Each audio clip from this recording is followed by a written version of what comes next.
করিম সাল্লাল্লাহু আলাইহি ওয়াসাল্লাম সরকারি কর্মকর্তা ও কর্মচারীদের মধ্যে তীব্র দায়িত্ব অনুভূতি জাগ্রত করে তিনি বলেন, ঘুষ দাতা ও গৃহীতা উভয় জাহান্নামী।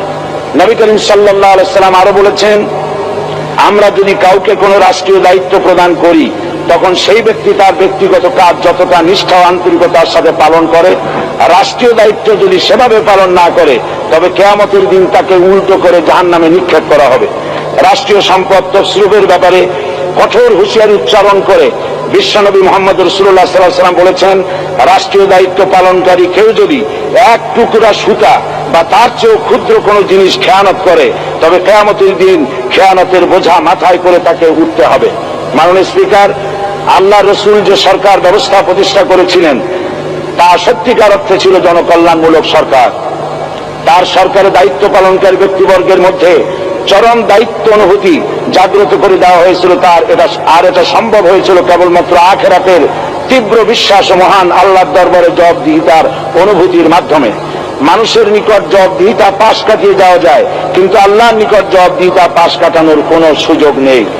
মাননীয় স্পিকার, নবী করিম সাল্লাল্লাহু আলাইহি ওয়াসাল্লামের সরকার ব্যবস্থাপনায় সবাই যেমন আইনের দৃষ্টিতে সমান অধিকার ভোগ করেছে, ঠিক তেমনি ভাবে রাষ্ট্রের নাগরিক হিসাবে সবারই মৌলিক চাহিদাসমূহ পূরণ হয়েছে। ঋণগ্রস্ত এতিম অসহায় জনগণ রাষ্ট্রীয় তহবিল থেকে সহযোগিতা লাভ করেছে।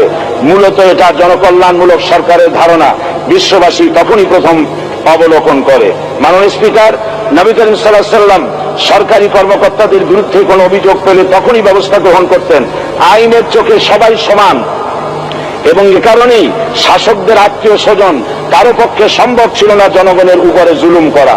খলিফা ওমর রাদিয়াল্লাহু তাআলা আনহুর এক ছেলে অপরাধী প্রমাণিত হলে সে দণ্ডভোগ থেকে রেহাই পায়নি, এমনকি এতে তার মৃত্যুদণ্ড হয়েছিল। আবার খলিফা নিজেকে আইনের ঊর্ধ্বে মনে করতেন না, তাই বর্ম চুরির ঘটনায় আলী রাদিয়াল্লাহু তাআলা আনহু কাজীর দরবারে সাধারণ ফরিয়াদির মতো উপস্থিত হন। নিজের ছেলে ও চাকরের সাক্ষী যথেষ্ট না হয় কাজী খলিফার বিপক্ষে রায় দেন।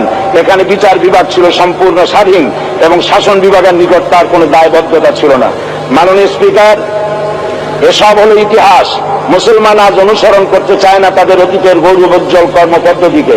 সে এখন কাফির মুশরিকদের কিরানক স্বার্থ পূজারী আখিরাতে জবাবদিহিতা শূন্য বাগাড়ম্বর এক জাতি। মাননীয় স্পিকার, যে জাতির এক পূর্বসূরি মাথায় আটার বোঝা বহন করে নিয়ে চললেন আর বলে গেলেন, মানুষ কেন ফোরাতের কূলে যদি একটি কুকুরও না খেয়ে মারা যায় তবে এই ওমর রাদিয়াল্লাহু তাআলা আনহুকে কিয়ামতের দিন আল্লাহর দরবারে জবাবদিহি করতে হবে। আর আজ সেই জাতির দায়িত্বশীলরা জনগণকে অভুক্ত রেখে তাদের মুখের গ্রাসে ভাত বসায়। জনগণ তাদের নিকট উপস্থিত হলে মনে হয় যেন গোলাম প্রভুর দরবারে উপস্থিত হয়েছে, আর অহেতুক উৎকোচ দাবি করে তাদের উপর জুলুম করছে। আর আল্লাহ পাক জালিমকে কখনোই পছন্দ করেন না। মাননীয় স্পিকার, আমি দৃঢ়ভাবে আশা করি এই অবস্থা কাটিয়ে উঠে আমরা রাসূল করিম সাল্লাল্লাহু আলাইহি ওয়াসাল্লাম কর্তৃক প্রদর্শিত রাষ্ট্র ব্যবস্থার অনুসরণ করে একটি সুখী সমৃদ্ধশালী আধুনিক ইসলামী রাষ্ট্র পরিণত করে বাংলার প্রিয় জন্মভূমি বাংলাদেশকে আজ গোটা বিশ্বব্যাপী শোষণ, নির্যাতনা, হানাহানি, অশান্তির মধ্যে, তাই আজ পৃথিবীর অধি আগ্রহে অপেক্ষা করছে ইসলামের আলোকে এমন এক রাষ্ট্র ব্যবস্থার যেখানে দায়িত্বশীলরা আল্লাহ তাআলার কাছে জবাবদিহিতার পাশাপাশি জনগণ নিকটও জবাবদিহি করতে বাধ্য হবে। মাননীয় স্পিকার, অনেক ত্যাগ ও তিতিক্ষার রক্তের বিনিময়ে গড়ে উঠেছে আমাদের গণতান্ত্রিক প্রতিষ্ঠান এই জাতীয় সংসদ। এই সংসদের সম্মান রক্ষা করার দায়িত্ব আমাদের সবার। গণতান্ত্রিক চর্চা, গণতন্ত্র প্রতিষ্ঠার স্বার্থে আমি আজ প্রধান বিরোধী দল আওয়ামী লীগকে সকল হিংসা, বিদ্বেষ ও পরাজয়ের গ্লানি ভুলে গিয়ে সংসদে যোগদানের উদাত্ত আহ্বান জানাচ্ছি।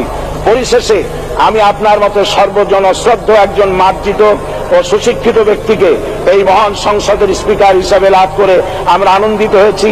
আমাদের সংবিধানের সংরক্ষণ, সমর্থন ও নিরাপত্তা বিধান এবং আপনার অভিভাবক সুলভ নিরপেক্ষ আচরণ ও সংসদকে ধন্য করবে বলে আমরা বিশ্বাস করি। আপনাকে ধন্যবাদ। আসসালামু আলাইকুম ওয়া রাহমাতুল্লাহ।